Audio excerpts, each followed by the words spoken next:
In this video, I'm going to explain how these coloured filters can improve your black and white film photography.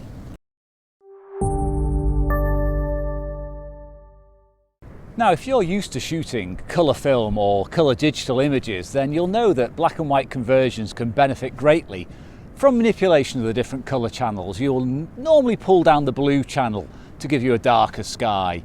You may actually apply digital filters such as red, orange and yellow to give the traditional black and white look. But if you're a film shooter and you shoot black and white film like I do, you probably want to achieve those effects in camera at the time you shoot. Now, you can apply these various coloured filters, yellow, orange, red, green and blue typically, to give different effects depending on the lighting conditions and the type of film you've got. And in this video I'm going to go through shooting two scenes with these 5 filters and comparing them to an unfiltered shot. So at the end of it, you'll be able to see how each filter affects the various aspects of the scene in front of you, from the blue sky to the sand, to the greens, the grasses, and hopefully some trees as well. So let's crack on. Now, the reason I've chosen this first scene is because it encompasses a lot of the elements in which a black and white filter can make a difference to the scene.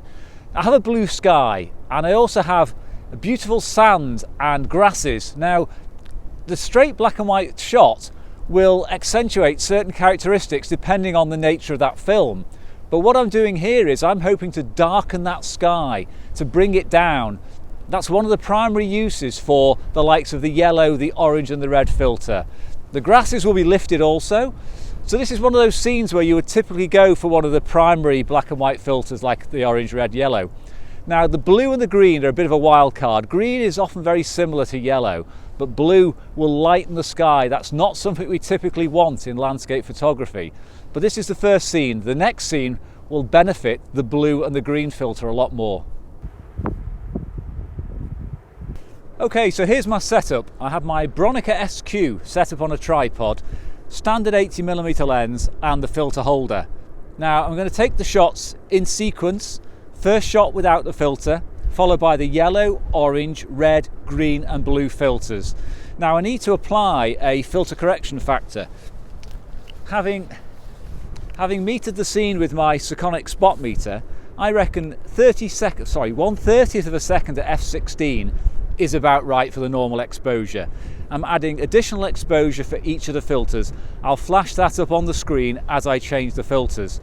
Now, each shot, very straightforward. Just swap in the filter, change the exposure, and I'll move on to another scene afterwards, and I'll flash up each image after I've changed the filter.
So if we look at the images now side by side, starting on the left here, I have the original image shot without a filter.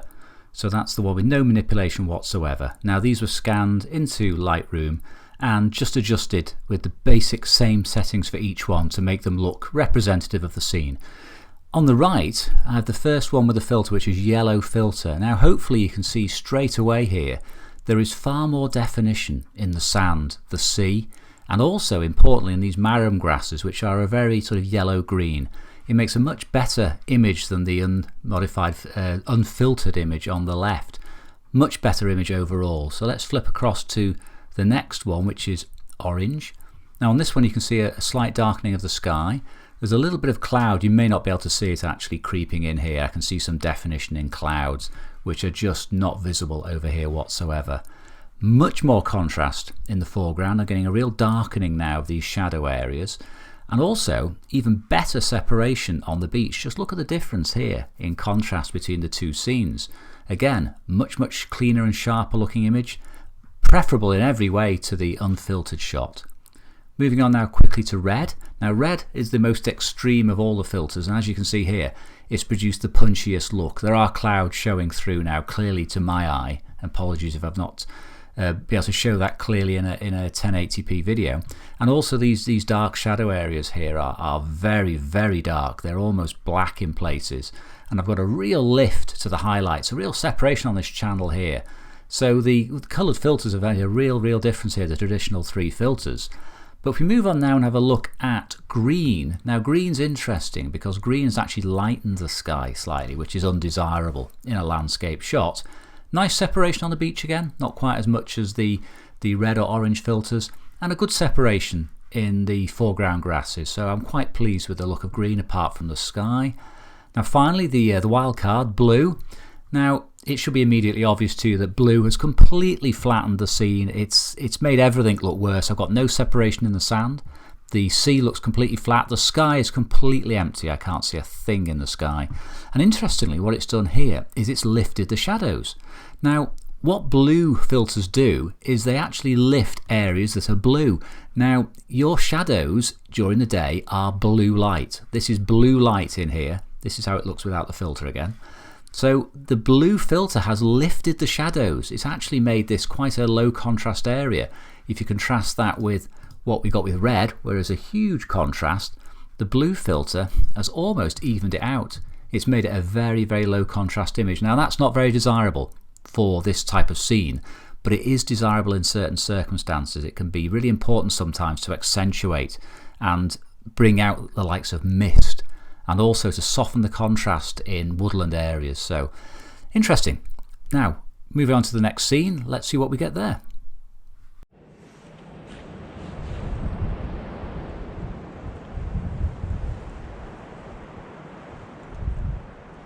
Right, I'm set up for the second shot now. I've got my wide angle lens on this time, and I have a bit more of a wooded area, not excessively green because it is that time of year.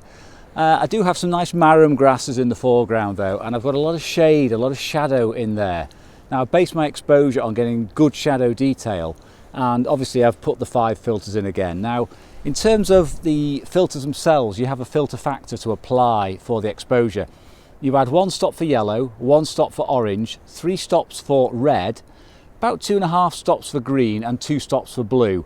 Now it will depend on your filter manufacturer. Now these are Cokin filters, so these are the values taken from their website, and I've applied the additional exposure for each shot.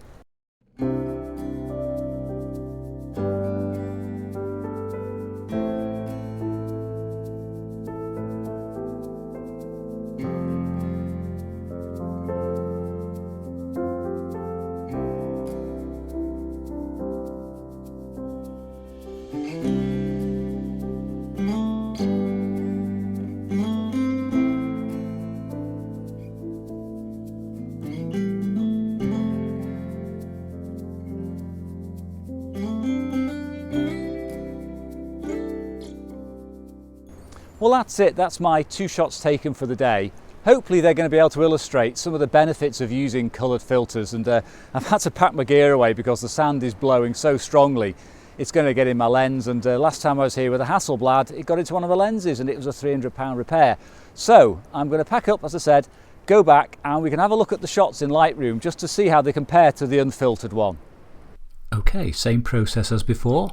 Image on the left is the original as shot without any filters, and on the right I have my starting filter, which is yellow, which is my standard base filter.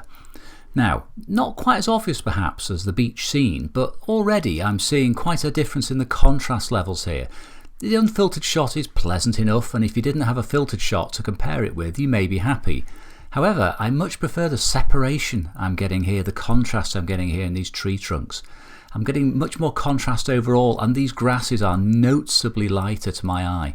They're much cleaner and crisper. These are a little bit mushy. They sort of blend into the background, and there's no real separation with this shadow area here, whereas this is very crisp and clean. Moving on to orange. Now orange is doing more of the same. It's giving a bit more of a lift to the grasses. It's going Quite harsh though in terms of contrast in certain areas, and again apologies if it doesn't come across on the video, but it's looking a little bit hard in areas, although I could still live with it, and I would prefer this image here to the unfiltered one. Moving on to red. Red, what a surprise, red again is a very, very strong effect. Lovely separation on these grasses. Just look at the difference here between these shadow areas which have been really pushed down now compared to the original here. And very bright grasses in the foreground, very bright indeed.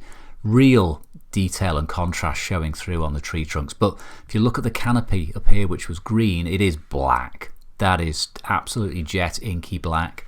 Whereas this area up here has some detail in it. You could actually bring out that detail if you wanted to. There's nothing here, it's completely gone. Also, these highlights, they are very, very harsh. They're very dense areas on the negative, so you may consider that a little bit excessive. Maybe the look you're going for, but yeah, very impressive indeed. Green. Now green has done an absolutely beautiful job here to my eye. It's got by far the nicest looking grasses. The separation is fantastic. They're not just dark or light, there are lots of mid-tones in between. The tree, lovely separation on the tree trunk here without it being burned out. So I've got plenty of detail in all areas, and it has lifted the tree canopy. There is detail up here, believe you me. That's it does look a bit dense possibly on the video. I've had this before with the video. It doesn't look as good as it does to the human eye. But this is my preferred look. This is my favourite of all of the shots taken with the filters today. And finally blue. Now, just as in the previous example, blue has lifted the shadows. Look at the unfiltered shot here. Look at these shadows. Yeah, and look at these over here. They're almost on a par with the rest of the scene. There's no real, apart from this bright sky, there's no real massive difference between the highest highs and the lowest lows. This area down the bottom here, it's all much of a muchness. It has lifted this whole scene to be probably only equivalent of about 4 stops in range, whereas with the red filter it was probably about 8 or more stops. And it's also lifted these shadow areas underneath the tree canopy, so I can see tons of detail in those trees. And this actually is quite a pleasant image. It's probably not the look I would go for. I would go for the previous one in green, which is for me a bit more dramatic, but you could do something with this. There's plenty of scope in here for manipulation, especially digitally. You could play about with the the sliders and clarity all day long, because it's captured everything in the scene. So unlike the first shot, which was a complete washout with blue, this one would probably rate as my second favourite image out of the sequence. So I'm really glad I took blue along on this trip. So what have we learned? Well, I think the thing to take away from this is that you can't go wrong with the usual sort of trio of filters, the red, the orange and the yellow. Now I typically would use a yellow for most of my landscape scenes. It only drops 1 stop, and overall I think it gives the most pleasant balance. But don't discount the other filters. Give them a go as well, because as hopefully I've shown you, if you look at the images here as a group, there is quite a lot to be said for trying out different filters. I mean, the unfiltered shot in almost in both cases is my least favourite, and when I get onto the filtering with the yellow and then with the orange and then with the red, it's much nicer. I mean, this red filter gives a beautiful effect for my eye. It's really dramatic. So yes, I would like to repeat this exercise in the future, and I'm going to go along the next time on a day with a much stronger blue sky to get more of a dramatic effect. And I'm also going to compare the polarizer. So that's for a future video, but that's all I've got to do on this one. So thanks very much for watching, and I'll see you on the next trip.